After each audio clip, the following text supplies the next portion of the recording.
What's up, everybody? What's up? What's up? What's up? Welcome to the main line. This is your boy, Erik Range. I'm here in the building, and I just want to give a huge shout out to somebody that I absolutely admire in this industry, Hope Wiseman.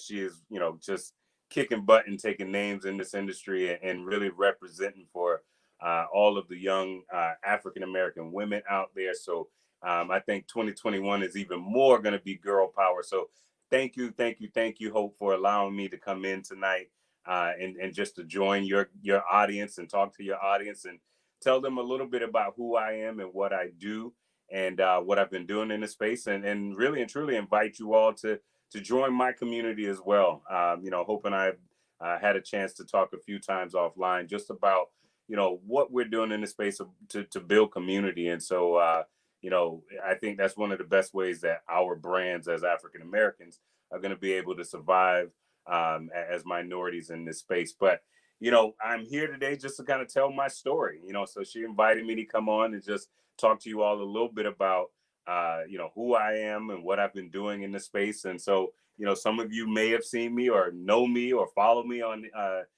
Instagram or Facebook or something like that. And some of you don't know who I am. So first and foremost, my name is Erik Range. I go by Mr. Chairman for a lot of people. And I'll tell you guys, why I go by that in just a little bit. But first and foremost, I just want to tell y'all how I started my journey in this space. It started all the way back in, I would say, 2014. I was working for an environmental engineering firm and just, going through the normal journeys of being an employee for a company. I had a lot of autonomy. I enjoyed it. I enjoyed the company I worked for. I enjoyed the people I worked with. But I just really felt like there was something that I wasn't tapping into in terms of who I was and what my truth was as a person. And so, I really kind of went on this journey just trying to figure out what it was that I was passionate about, that I wanted to do. I had tons of success prior to 2014, in working both in higher education and then working for an environmental engineer. But I wanted to find something that was, not like work, you know what I mean? Where I could wake up every day, feel passionate about what I was doing, but it didn't feel like work. And so, as I started this journey of trying to figure out what it was that I wanted to do, I had come across like an Oprah episode, and she was talking about, getting to the business of, finding your passion, and then really to implement steps to be able to live in that passion. And so, I really did a little introspection, trying to figure out what it was I was doing and trying to figure out where I was going to go. And as I was doing that, I was trying to figure out what I would do if nobody would pay me, if nobody would give me one dime, even though I needed money to take care of myself. But if nobody gave me a single dime, what is it that I would choose to do and still be happy with it? And as I sat there, I was actually in the process of rolling up a joint. Go figure, right? And I said, you know what? I would do this for free.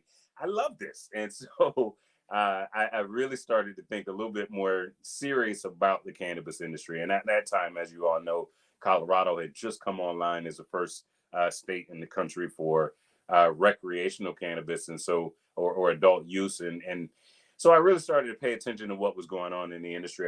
My wife and I, we sat down and we tried to figure out, where are the different opportunities in the space. And like most people, our minds went directly to growing and, or being a dispensary.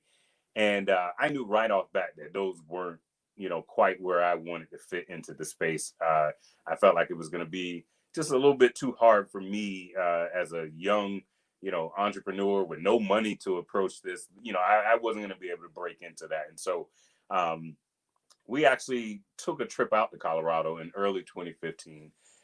Both, it was a ski trip. So it was a vacation, went with a couple friends.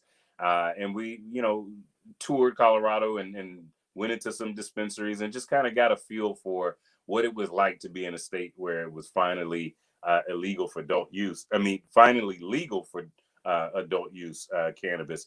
And one of the things we noticed as we were talking to different people, you go into a restaurant or you come down off of the slopes and people just talking to you, whether they consume cannabis or not. Everybody was impacted by it at this point because somebody in their family either consumed it or worked in a dispensary or worked in the industry in some way, or they had a business and their next, now their neighbor, 4 doors down is a pot shop.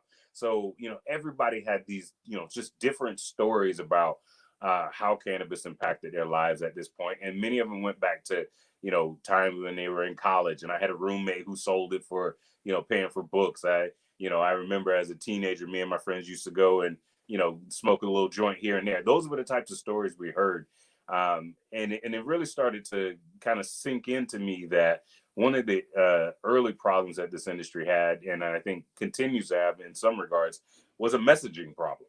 The imagery that we thought of when we thought about cannabis users didn't match the stories that I had heard all of my life. It didn't match the stories that people in this now adult use state were telling us.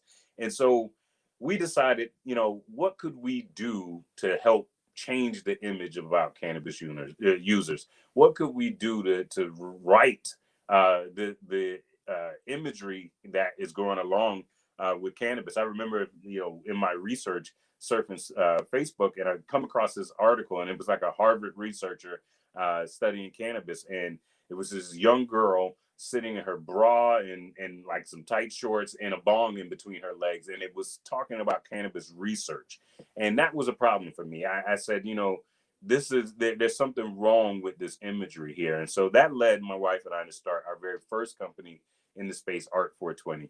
And Art 420 was a way that we use fine art to challenge the stereotypes that people had about cannabis users. We created this safe environment for artists to be able to express themselves and display their art, that was centered on the subject of cannabis. It was a safe place for patients, for non-patients, for the general public, for people like my grandmother, my mother, people like my kids could come into this environment and meet other patients, meet doctors, meet scientists, industry professionals, and do so in a very safe environment, not walking into clouds of smoke and being turned off by it. And so this was a way that I thought we could bring people who weren't already sold on this idea about cannabis being this great medicine, or cannabis just being an awesome recreational activity. We wanted to be able to expand on that. And so Art 420, started in 2015, and we had the opportunity to do a couple exhibitions here in the state of Florida where we are headquartered. And we got a chance to travel with the art to California, to Boston. And we even had an opportunity to show the art in the Florida State Capitol building during our legislative session. We actually had senators and representatives who supported cannabis, who were pushing and fighting for it, ask us to put art in their offices during session. And this was a way to help break some of the ice with the people who weren't so on board for cannabis and legalization. So we have had tremendous opportunities through the Art 420 business. But as we were building this business and going around and showing this art, it began to dawn on us that minorities were really not a part of the conversation. They weren't a part of the discussion. And we didn't see them at conferences. We didn't see them at networking events. And we really weren't sure why that was, other than obviously there's a stigma about cannabis in the minority communities. There's also really misinformation, or information doesn't get to minority professionals about these conferences. And the cost sometimes is really prohibitive for folks to be able to come in and be able to really afford to go to these conferences and travel around to these different events. And so it was one day I was at MJ BizCon here in Orlando, Florida. And I don't even know if I've ever told this story public, but here you go on the main line. You guys hear it first. I was walking through the conference halls, and I was actually getting ready to exit and go to my car. And one of the keynote speakers was kind of heading towards the door at the same time. And he put his hand on my shoulder and he said, "A black guy with dreads. Where are the rest of you guys? Why aren't you guys participating in this industry that destroyed your community? Why are you guys not here? And I didn't have a real good answer for him.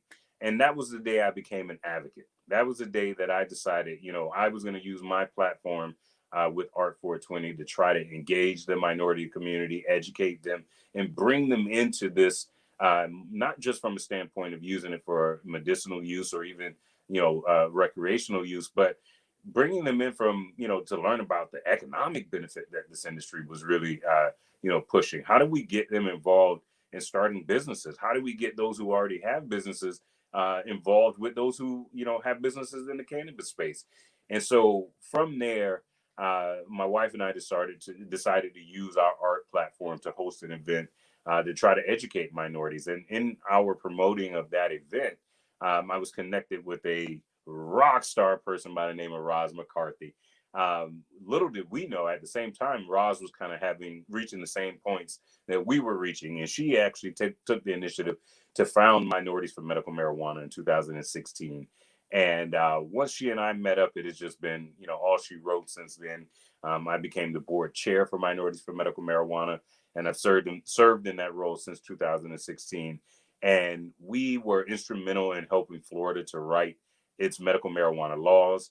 In particular, we co-authored the diversity language, which is now a part of Florida's law, requiring the license holders to address diversity from an equity standpoint, from a staffing and a contract standpoint.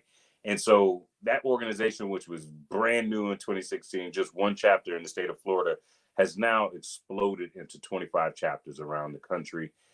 We even have a chapter in Toronto, a chapter in Jamaica, and now one in London. And our approach as an organization is really centered on advocacy and public policy, helping to shape the policies so that minorities can have an actual opportunity to participate in this new industry. But then we also do a lot of educating in the community, educating communities about the efficacy of the plant from a medicinal standpoint, educating professionals about how, where are the on ramps into this industry and how can they participate. Um, Holding everything like boot camps. In fact, just here, even in 2020, as everything was going on, we continue to really create impact in this industry. We just held a national event partnered with Women Grow. In fact, we offered our signature cannabis business licensing boot camp with Women Grow, where we walked their members through how do you start your hip business? How do you get a cultivation license if that's what you want to do? How do you, go into processing or product manufacturing or marketing and, accounting or whatever it may be? We really, kind of walk them through step by step everything that they needed to be thinking about and considering in order to start their business. And so those are the types of things that we as an organization, we love to do. We thrive on doing that. We've held our boot camp now in Massachusetts, Missouri, New Jersey. We did one here in Florida as well. And again, these are all very intensive, 1 to 2 day events where we're bringing in every resource you can imagine to make sure that folks are getting the information that they need in order to start a business in this space. And so uh, I mentioned earlier that I go by the name of Mr. Chairman. It's because of my work with Minorities for Medical Marijuana that I've kind of taken on that moniker as a name. So if you want to follow me, go to Instagram. I'm Mr. Chairman, Mr. _ Chairman on Instagram. Make sure you tune in, follow me on there. Make sure you go to MM's website. We invite you guys to join us and become a member. We're always looking to grow our community so that we can help each other be successful. What else have I done in this space? So M4MM kind of led me to a place where I had an opportunity to work with several individuals who were actually applying for licenses through in various different markets. And so that led me to start my actual own boutique consultancy firm where I worked with individuals who were applying for licenses, helped them to write different parts of their application, helped them to build their star team to be able to apply for a license. And so, through that consultancy, I've been able to be on a couple winning teams. I've had a lot more losses than wins, but that's kind of par for the course in this industry, but it's taught me quite a bit about one, what does it, take to actually apply for one of these licenses, which is can be very difficult and competitive. Uh, but even more importantly, what is it that it takes to stand up these organizations and to be successful and sustainable in those businesses? And so I all of those things and everything that I've been doing, I think over the last 5 years, has really culminated in my latest and greatest project, if you will, which is Hemp and Fork. I've had so much opportunity to work with MSOs, to work with other nonprofits, to work with small businesses, medium-sized businesses, really all on this subject of cannabis. So, for the last 5 years, I've really just been immersed in this industry. But my passion is hemp, and that's where earlier this year I really got back to my passion project, which is my hemp and fork business. And we applied for licenses here in the state of Florida, and we do have cultivation licenses, so we can grow hemp in the state of Florida. But we also have a hemp food establishment license, which allows us to do what we do as a business. And the parent company, Legacy Farms Group, is an actual hemp food manufacturing business. And so we take the hemp seed and we make different foods out of those products. And in fact, our first product just released in November, last month, as a matter of fact, on hempandfork.com, hempandfork.com, and is spelled out. You can go and check that out. We have our hemp hearts that are there. If you don't know what hemp hearts are, it is a phenomenal superfood. You gotta try it. I'm not saying it just because it's my business. I'm saying it because they taste good and they're super, super, super, super healthy. And so, if you get a chance to try them, definitely try them. I even be willing to send you guys a couple free packs. So if you're interested and you're listening, you're paying attention, get in contact with me. Reach out to me. We'll see what we can do for you, especially since you guys are all the audience and the community of Marion, Maine. We want to make sure we tap into that and get you guys hooked up. So, go to that. But we also do a virtual website, virtual cooking show. So you can learn how to cook with hemp foods, so that you can learn how to incorporate it into your diet.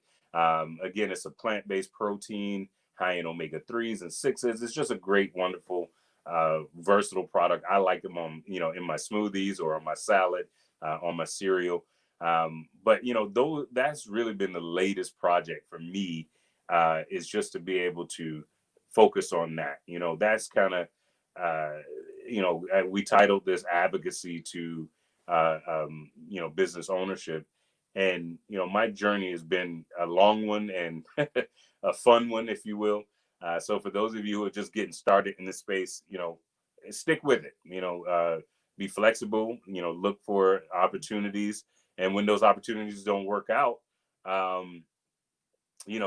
look to see how you can pivot. This industry is still very, very, very new, and there's tons of opportunities for folks to participate. There's tons of opportunities for you to partner with other people who have great ideas. And so I encourage you, if this is the industry you want to be in, definitely, seek out those teams that are growing, that are new, that are small businesses. They need good people like you. Or, start your own business and start to build your own team and connect with folks like Mary, or like Mary in Maine, to help guide you through that. I know Hope is really, really, really big on mentoring folks and helping people to understand how to cut through that red tape to get into this industry. So, you guys are already a part of such an awesome, awesome community. I invite you to join my hemp food community. Again, Hemp and Fork, that's what we kind of are. We're online hemp food community and e-commerce grocery store, so you can get your hemp foods there as well. But it's just such an exciting time. And somebody recently asked me what was the best advice I give to somebody new starting in this industry. And that advice is find a community, find a tribe, find a group of people who can help you, who can hold you accountable, who can really just be there for you as you get this all going. So yeah, that's my story. I'll open it up for some questions and stuff now, if anybody has any. We'll give it a couple seconds to let some of those populate on the screen. But again, just if you're here, go by, check out art420.com. Art and 420 is spelled out, art420.com. Go check that out if you like art. There's some awesome cannabis inspired art there. If you are looking for a nonprofit to support, support Minorities for Medical Marijuana, we're there. You can find us at mmunited.org, m4mmunited.org, or you can go to minorities4medicalmarijuana.org. They all lead to the same place. And then RGW, we don't have a website, but if you are interested and you're looking for a consultant in this space, you can definitely reach out to me, and we can see how we can help you. And if we can't help you, we'll connect you with somebody who can, because I think that's important. And then lastly, again, Hemp and Fork, please check us out on Hemp and Fork. Go and join the community. We got a lot of exciting things coming up for the new year. Not only do we have the virtual cooking show, but we're getting ready to launch like a overall wellness event, or a wellness show where we just come on and talk about, healthy living and exercising and just all of the great things that you need to be doing, in addition to healthy eating. So check us out there. You can find our cooking show on Facebook. We do those on Facebook Live. So you can find us at Hemp and Fork on Facebook. And we actually were supposed to hold one this week, but the Postal Service kind of held us up. So we still may do one more this month. So check us out, follow us, ping us, make sure you click that bell so that you get notifications when we're going live. And then, just follow us. And when you go to the website, give us your email address and we'll make sure you find out about the show as well.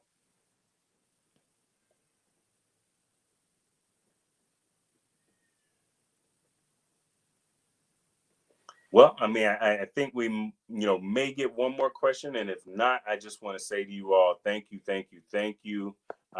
for, allowing me to kind of ramble on a little bit about who I am and what I do. I'd love to be able to connect with each and every one of you guys, and thank you to Hope and the whole Mary and Maine family. Shout out to the Main Line for having me on. Thank you guys. This is an amazing platform, an amazing audience. And till next time, guys, thanks again.